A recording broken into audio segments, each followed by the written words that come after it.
Germanton super speciality hospital, national award winner doctor Mir Jawad Zar Khan, German trained senior orthopaedic surgeon and director. खबर आज हम आपको बताने जा रहे हैं जो कि चलते हुए ईरान और इसराइल के वार को लेकर है।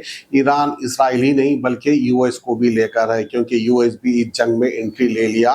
क्योंकि लोग ये कहते हैं कि भाई यूएस के कहने पे ही इसराइल इस तरह के हमले करता है, इस तरह से जो है मुसलमानों का कत्लेआम करता है, जिस तरह से उसने गजा में फिलिस्तीन में जो है लगातार मजलूम मुसलमानों के ऊपर जुल्म सितम कर दिया और लोगों की जान ले ली, लोगों को बेघर कर दिया। तो बहरहाल इसके पीछे अमेरिका का हाथ है, जिसकी वजह से इस तरह के हमले होते हैं, इस तरह से मानना है दुनिया का। अब बात कर लेते हैं ईरान और इसराइल के वार की। आखिरकार जो है अब ईरान और इसराइल के बीच में सीज फायर यानी सरेंडर का मसला हुआ या नहीं हुआ, होगा या नहीं होगा, होगा तो किन शर्तों पे होगा, नहीं होगा तो क्यों नहीं होगा, अगर हो गया तो फिर इसके बाद क्या कुछ होगा। क्योंकि याद रखिए नाज़रीन, यहूदी कौम जो कि इसराइली लोग हैं वो अपने पैगाम्बरों को भी धोखा दिए थे, उनकी ये हिस्ट्री है, उनका ये रिकॉर्ड है। तो अपने पैगाम्बरों को धोखा देने वाली कौम ईरान को क्या धोखा नहीं देगी? क्या ईरान को सीज फायर कहकर फिर दोबारा इन पे हमला नहीं करेगी? आज नहीं करेगी तो कल करेगी, नहीं तो साल भर के बाद करेगी, 10 साल के बाद करेगी, लेकिन पूरी तैयारी से करेगी। अब इनकी नज़र में ईरान चुप चुका है। अब ईरान को किस तरह से बर्बाद किए जाए, इस तरह के जो है मंसूबे बनाए जाएंगे, क्योंकि आने वाले चंद सालों में फिर से ये काम होने वाला है। ये बात को आप याद रख लीजिए, हम रहे ना रहे लेकिन जो ये काम होके रहेगा। तो बहरहाल जो है ईरान ने इसराइल के साथ साथ कतर के अल उदेद मिलिट्री एयर बेस पर हमला किया, जो कि अमेरिका का बहुत बड़ा एयर बेस माना जाता है और अमेरिका के सबसे ज्यादा महंगे फाइटर जेट और महंगे मिसाइल कहीं है तैनात, तो वो सिर्फ कतर में है, कतर के अल उदेद एयर बेस में है। बहरहाल जो है ईरान ने समझदारी का मुजाहरा करते हुए जो है कतर को पहले से इत्तला दे दी थी, क्योंकि कतर और ईरान के अच्छे ताल्लुकात हैं। खैर, ईरान ने कह दिया था कि अमेरिका ने जिस तरह हमारे फोर्डोस न्यूक्लियर प्लांट पर हमला किया था, B-2 बमबारी की थी, हमें उसका जवाब देना है, हम खतर पे जो है मिसाइल अटैक करने वाले हैं। इस तरह से अल्टीमेटम देकर जो है ईरान ने खतर के अल उदेद मिलिट्री एयर बेस पर हमला कर दिया, लेकिन कोई जानी नुकसान नहीं हुआ, कुछ खास माली नुकसान भी नहीं हुआ। अब समझ में नहीं आता कि इस तरह के बोल बता के हमले क्यों कर लेते हैं, क्योंकि अमेरिका ने भी पहले से ही कह दिया था कि हम जो है ईरान के न्यूक्लियर वेपन्स, जहां पर इनका फोर्डो न्यूक्लियर प्लांट है, वहां पर हम हमला करेंगे कहकर हमला कर दिया। लेकिन उससे पहले जो है वहां पर जो भी न्यूक्लियर प्लांट बने हुआ था, जो भी हथियार तैयार थे, उसको जो है ईरान ने शिफ्ट कर दिए। लेकिन जो इसके बाद अमेरिका आता है, बमबारी कर देता है। पता नहीं कैसे फुसफुसे बम थे, कोई नुकसान तो नहीं हुआ। ईरान के मुताबिक, वर्ल्ड वाइड न्यूज़ के मुताबिक कोई खास नुकसान ईरान को नहीं हुआ। फुसफुसे बम डाल भी दिए और अमेरिका वापस चल भी दिए। बिल्कुल उसी तरह जो है ईरान ने पलटवार करते हुए कतर के अल उदेद एयरबेस पे जो है फुसफुसे मिसाइल छोड़ दिए, जिसकी वजह से कतर के एयरबेस में भी कोई खास नुकसान नहीं हुआ। बहरहाल जो है चुप चुप की लड़ाई भी हम कह सकते हैं इसको। लेकिन वहीं पर जो है ट्रंप ने कह दिया कि अब सीज फायर होना चाहिए, इसराइल को ईरान पर या ईरान को इसराइल पर जो है हमला नहीं करना चाहिए, अब सीज फायर हो जाना चाहिए प्लीज कहकर भी ट्वीट किया था डोनाल्ड ट्रंप ने। अब खैर ईरान तो बड़ी मुश्किल से माना है, लेकिन फिर से एक बार जो है इसराइल की तरफ से एक मिसाइल जा गिरी ईरान में। वहीं पर जब मीडिया ने डोनाल्ड ट्रंप से सवाल किया कि सीज फायर होने के बावजूद इसराइल ने इस तरह का एक मिसाइल डाल दिया ईरान के ऊपर, तो डोनाल्ड ट्रंप कहने लगे गलती से चले गई थी, शायद गलती से। पता नहीं डोनाल्ड ट्रंप को क्या हो जाता है, कभी कुछ, दिन में कुछ, रात में कुछ, एक दिन के बाद कुछ, दूसरे दिन के बाद कुछ। बहरहाल हमेशा जो है अपनी बात से मुँह करते हुए नजर आते हैं। इनसे अच्छे तो हमारे हैदराबाद पुराने शहर याकूतपुरे के राउडी शीटर्स अच्छे हैं, वो तो कम से कम अपनी जबान पे कायम रहते हैं। पता नहीं इतने बड़े पोस्ट पर बैठकर डोनाल्ड ट्रंप झूठ क्यों बोल देते हैं, उनके मुंह से झूठ क्यों निकल जाता है। तो बहरहाल आखिरकार ये सीज फायर होने की असल वजह क्या थी? क्या इसराइल डर गया? बिल्कुल डरा है। क्यों नहीं डरा है? क्योंकि इसराइल की तबाही के वीडियोस, इसराइल के तबाही के ये मंजर दुनिया देख चुकी है, किस तरह खंडेर में तब्दील होते आ गए।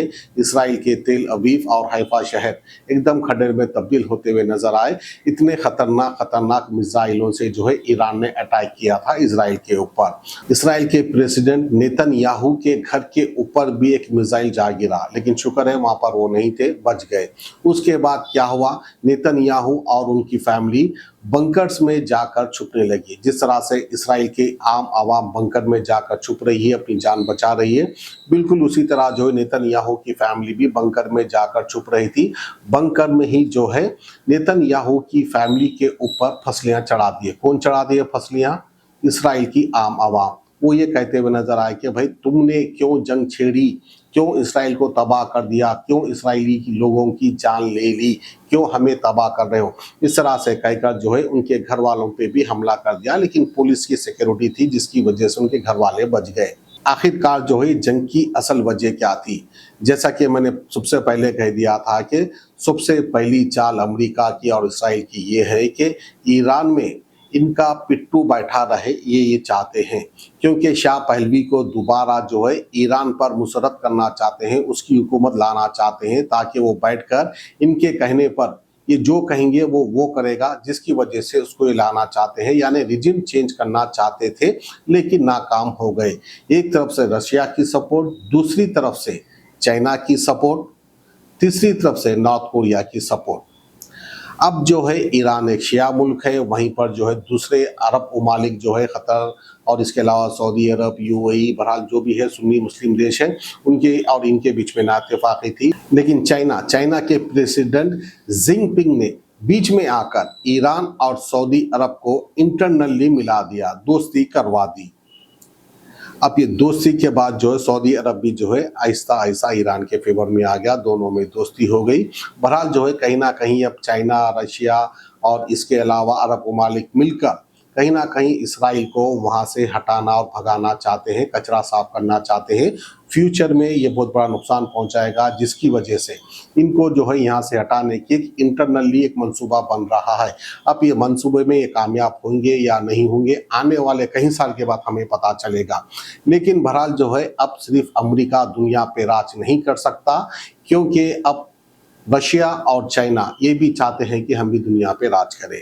अब ये सीज फायर की बात क्यों आ गई, क्यों जो है इस तरह से जंगबंदी होने लगी, इसकी असल वजह क्या है? क्योंकि ईरान ताकतवर मुल्क है और वो मुल्क रहेगा, ताकतवर मुल्क बन के ही रहेगा। उसका इतिहास है, वो हमेशा जंग लड़ता है, कभी जो है हथियार नहीं डालता, कभी सरेंडर नहीं करता ईरान। और ईरान के पार्लियामेंट में एक बिल भी पास हो गई थी, स्टेट ऑफ हॉर्मुज़, जो कि समुद्री रास्ता लगता है ईरान को, जिसे कहा जा रहा है स्ट्रेट ऑफ हॉर्मुज़। ये वो समुद्री रास्ता है जहां से सारी दुनिया को लगभग 40% ऑयल और सीएनजी सप्लाई होता है, जो कि ईरान के अंडर में आता है। अगर ईरान चाहे तो उसे बंद भी कर सकता है, लेकिन अगर ये बंद हो गया तो दुनिया में महंगाई हो जाएगी और सारी दुनिया को जो है जंग का खामियाजा भुगतना पड़ेगा, जिसको लेकर भी अमेरिका ठंडा हो गया, ये भी हम कह सकते हैं।